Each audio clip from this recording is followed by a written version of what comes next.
Help us, Lord, to know you as our healer, and help us to be wise and biblical in our own ministry of healing. Amen. Well, our gospel reading today, the 14th Sunday after Trinity, is the last part of Mark chapter 7, Mark 7:24 to 37. That's the end of the chapter. Mark 7:24 to the end. And we've got here on the face of it two healing miracles by Jesus. Of course, there's always background, there's always context, and that's important. It's much more than just two healing miracles. So if you want to read it on that basis, that Jesus has the power to heal the sick, that's a good place to be and a good place to start. Jesus is actually attempting in this story to be on holiday, on retreat, away from it all. And he goes to the region of Tyre. Now, you will find all sorts of things about Tyre and Sidon and think of them perhaps as bad places if you know bits of the Old or the New Testament, all sorts of stuff. Tyre and Sidon, two great port cities of what was once the Phoenician trading empire. If you've heard of the Phoenicians and their ships and their trading around the Mediterranean, great. Never bothered to be a sort of imperial setup that conquered other countries. They were traders, and magnificently good traders, all around the Mediterranean. And a lot of the trade routes that were involved in ancient Greece and ancient Rome had been opened up and were still run by Phoenician merchants and traders, and Tyre and Sidon were their two great ports. Still known as a Phoenician region in Jesus' time, but actually it was part of the Roman province of Syria. Nowadays it's part of Lebanon, and Tyre and Sidon are the two main cities of southern Lebanon, still port and trading cities in a very troubled area of the world. But the region of Tyre then was somewhere north of Israel Jesus could get away to and hopefully have time on retreat or just a break from the pressures of his ministry. They didn't have border controls and passports and things in the way we do now, so it was quite easy for him with his few disciples just to walk up north a few dozen miles and he'd be there. So he goes to the region of Tyre, which generally means nowadays sort of southern Lebanon, quite a big area. It's the Mediterranean tip of the Roman province of Syria. And he entered a house and didn't want anyone to know he was there. He's gone to a B&B lodging place for a break. Yet he couldn't escape notice. People knew and heard, and the rumor and the gossip went round. The Jewish preacher, healer, prophet has turned up. And a woman hears and comes and bows down at his feet. It's quite subservient, submissive, but very honoring of someone who she deems to be of great importance. She was a Gentile, we're told, of Syro-Phoenician origin. I mean, she was a local, an ancient lineage, Syro-Phoenician, but she was a Gentile. She wasn't a Jew. Jesus is not in Jewish territory at all. He's gone abroad for his holes, up north to Lebanon. She begs him to cast a demon out of her daughter, and he challenges her, let the children be fed first. It's not fair to take the children's food and throw it to the dogs. It's a famous story and one where people often wonder what Jesus is up to. She answered him, sir, even the dogs under the table eat the children's crumbs. And he said to her, for saying that, you may go. The demon has left your daughter. She went home, found the child lying on the bed and the demon gone. It's a remarkable story, and we could talk about it at great length, not going to. Jesus is treating this woman as an intelligent woman, and he's challenging her. He knows she's a Gentile. She knows he's a Jew. He's a prophet of the Jews. And the religious outlook of Tyre and Sidon was and the Phoenicians was very, very different. They weren't lovers of the God of the Jews at all. But she sees Jesus as a prophet and as a man of God and a powerful figure.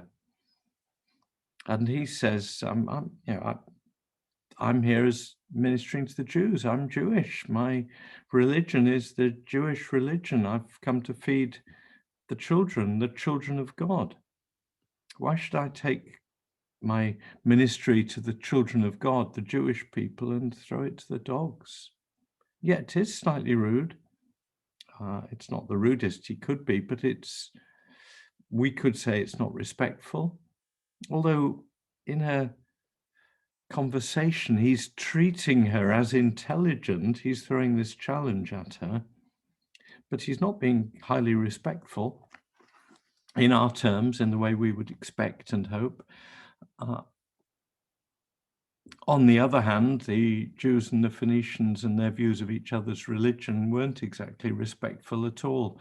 And you have to put it in the context and the age and the time it was going on.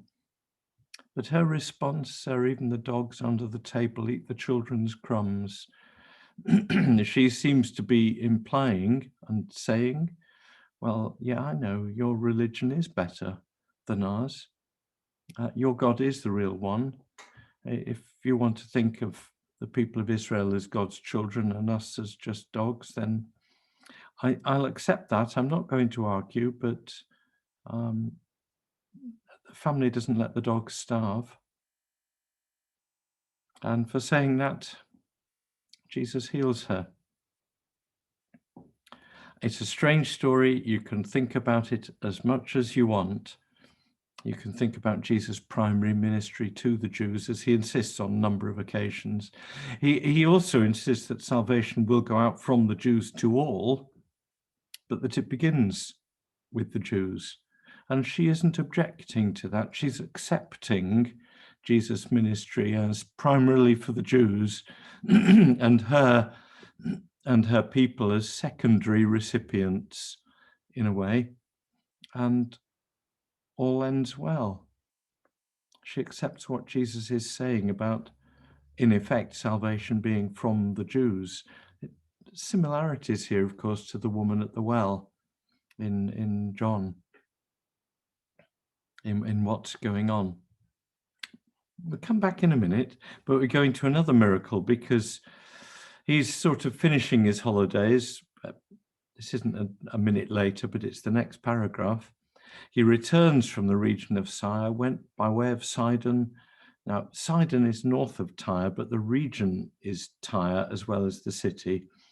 So he's staying somewhere north in the northern part of the region of Tyre, goes back via Sidon, the nearest city, towards the Sea of Galilee. And there they bring him a deaf man with an impediment in his speech, beg him to lay his hand on him. He doesn't lay his hand on him in front of the crowd, though that's what they want. He took him aside in private, away from the crowd, put his fingers into his ears, spat, touched his tongue, looked up to heaven, sighed, and said, Ephphatha, which means be opened, and immediately his ears were opened, his tongue was released, he spoke plainly. Jesus is treating this man as an individual. He's doing a little bit of sign language and explanation. They want a bit of a circus, a public healing circus. They bring the man to Jesus in the middle of a crowd and say, come on, heal him. We want to watch. Good fun, this.